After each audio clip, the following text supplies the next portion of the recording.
Eh bien, je suis Jean Maltese. D'abord, je tiens à remercier l'association L'Unité du Talk d'avoir organisé donc cette rencontre aujourd'hui pour faire cette bande-annonce qui va annoncer notre prochain salon au mois de décembre. Voilà. Merci à M. Guillarmou, à Dominique Blanc et vous tous qui êtes présents. Moi, je m'appelle Jean Maltese, je suis journaliste de profession.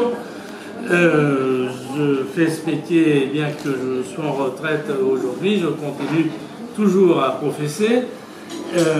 J'ai été pendant 30 ans de ma vie sur France Télévisions et j'ai présenté des journaux, des magazines, etc. etc. Bon, alors, je suis auteur d'une 15 livres, 13 en mon nom et 2 que j'ai écrits pour d'autres personnes. Donc, ça va de l'aventure au polar, en passant par la politique et le cœur, puisque c'est le thème de cette rencontre. La politique avec un saxo dans la nuit et le cœur avec le rapace. Vous voyez, j'ai amené 2 de mes ouvrages, les 2 derniers. J'ai sorti le saxo dans la nuit. C'est un polar qui se passe dans les milieux de la télévision. Imaginez un journaliste qui présente le journal télévisé depuis 15 ans. C'est un très bon journaliste, il bat tous les records d'audience, il est aimé par le public, son journal est bien fait, bien préparé, bien présenté. Nous sommes à 3 mois des élections présidentielles, et voilà qu'un soir, il reçoit un des candidats à la présidence de la République. Il se trouve que ce candidat est actionnaire sur la chaîne de télévision sur laquelle travaille ce monsieur. Et évidemment, il n'est pas très satisfait de l'interview, il considère qu'il a été malmené pendant l'interview. Et dès le lendemain, il va faire pression auprès de la direction pour qu'on remplace ce journaliste au profit d'un protégé de cet homme politique. Ce journaliste qui était un bon journaliste, qui faisait carrière, qui depuis 15 ans avait changé de standing de vie, il avait une belle maison, il a une belle Mercedes, enfin tout allait bien. Du jour au lendemain, il se retrouve à la rue. Il perd son emploi à cause de cet homme politique qui l'a fait relever de ses fonctions. Et évidemment, 8 jours après, son épouse le quitte. Il va se retrouver tout seul. Il va traîner de bistrot en bistrot entre le whisky et les cigarettes qu'il fume à droite, à gauche. Il traîne un peu partout pour essayer de trouver un semblant d'information pour pouvoir rédiger une pige dans un journal local pour gagner 4 sous.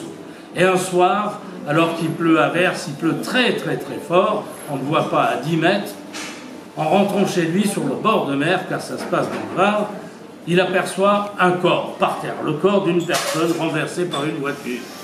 Alors il se dit, qu'est-ce que je fais? Je m'arrête, mais il pleut tellement fort, il fait tellement mauvais, qu'il dit, tant pis, je continue ma route, je m'en vais. Il rentre chez lui, arrivé chez lui, il se dit, ah mais, je peux pas, non, allez, je retourne, cet homme est peut-être encore vivant, on peut peut-être le sauver, je peux peut-être faire quelque chose. Il retourne sur les lieux, et puis la personne est toujours allongée sur la route. Alors il descend de sa voiture sous la pluie, une pluie battante. Il essaye d'enlever le corps du milieu de la chaussée pour éviter qu'une autre voiture lui monte dessus.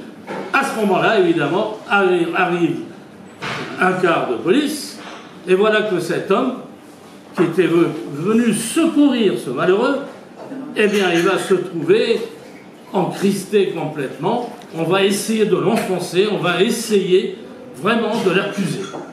D'autant plus que, plus tard, on va s'apercevoir que cet homme qui a été tué, renversé, n'est autre que l'homme politique qui a fait virer ce garçon de la télévision.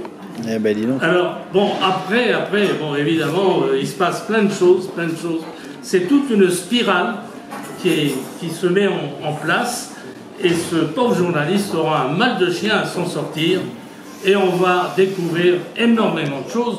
Les gens qui habitent du côté de Grimaud, Saint-Tropez, il y a un établissement qui avait ouvert ses portes et qui est fermé maintenant, qui s'appelait le Château Rose. Bon, ce château rose, à l'époque, avait été mis en place pour boire un verre de champagne, un whisky, en compagnie d'une amie, en compagnie, finir la soirée de manière agréable. Et puis très vite, eh bien, ça a complètement changé. C'est devenu une boîte à partouze. Oh là Et évidemment, là. évidemment, la drogue, les trafics en tout genre, prostitution de luxe, enfin tout ce qu'on peut imaginer. Et voilà donc que cette affaire, qui est au départ une affaire, une intrigue dans les milieux de la télévision, on va la retrouver dans ce château rose où l'homme politique en question jouait un jeu important. D'où les 3 mots qui terminent la 4e de couverture. Les hommes ne sont que des hommes, même au sommet de la pyramide, ils restent vulnérables. Voilà, eh bien, dites donc, c'est assez impressionnant. Voilà. Alors, pour résumer en un mot, mais un seul mot. L'autre, oui. Celui qui parle du cœur. Celui qui parle du cœur. Alors, très vite, je suis obligé de... Voilà. C'est le rapace. Pourquoi le rapace? Tout simplement. Imaginez un homme, c'est une histoire d'amour, une belle histoire d'amour, avec plein d'aventures. Un couple, tout va bien, on vit ensemble depuis 40 ans de mariage, et puis on prend de l'âge. Et au fur et à mesure que le couple prend de l'âge, la femme devient de plus en plus dure, son caractère se durcit, est plus exigeante, etc. etc. Par moment, elle est acariâtre, enfin, on a du mal. Oh là là, c'est du vécu, ça. C'est un roman, hein. C'est un roman. Il y en a qui se reconnaissent là-dedans. Bon, en tout cas, vous voyez, ça met de l'ambiance. Bon. Alors qu'est-ce qui se passe? Il se passe que, bon, malgré tout, le couple tient le coup quand même, hein, jusqu'au jour où cette pauvre femme, malheureusement, elle est atteinte d'un cancer, elle meurt. Voilà.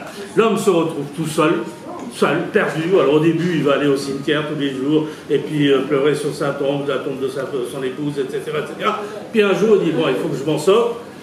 Alors ils vendent tout. Ils vendent la maison, ils vendent la voiture, ils vendent les meubles, ils vendent tout. Il achète un bateau et il dit, je pars faire le tour du monde pour oublier.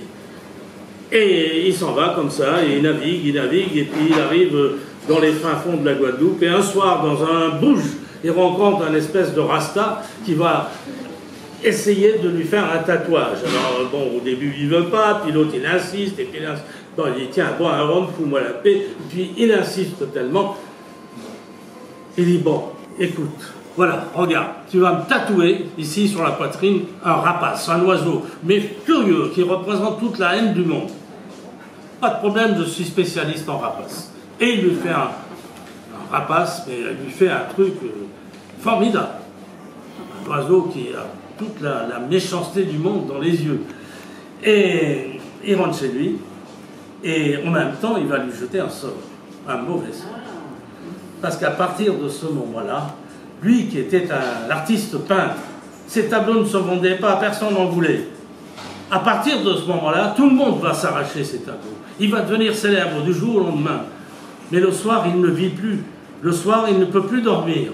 Il avait un chien qu'il avait adopté, et ce chien, le soir, devient féroce, il devient hargneux. Il ne peut pas s'approcher de lui, alors que dans la journée, il est adorable. Et lui, la nuit, ne dort pas. Il se tape la tête contre les mâts de son bateau, il n'arrive pas à dormir, il devient fou, complètement fou.